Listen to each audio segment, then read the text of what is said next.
नजर आ रहा है सामने लिखा हुआ है जुल्म मिटने के लिए। दो चीजों से मिटेगा भाई, एक अदल की कुर्सी पे जो लोग बैठते हैं ना, वो अदल के हिसाब से फैसले करने लगे।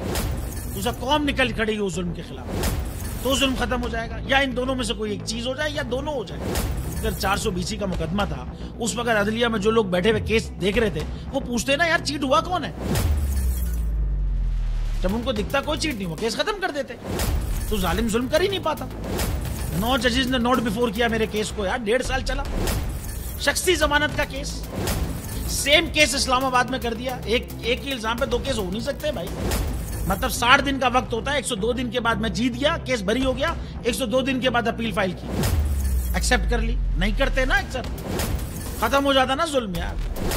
भरी अदालत में मुझे बरी कर दिया, फिर पता नहीं क्या हुआ 2.5 घंटे बाद का नोट बिफोर, मैं नहीं सुनता ये केस।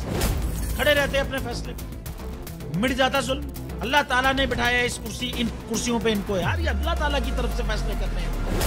तो या तो ये फैसले आएंगे, जुल्म मिट जाएगा, या कौम खड़ी हो जाएगी जुल्म के खिलाफ।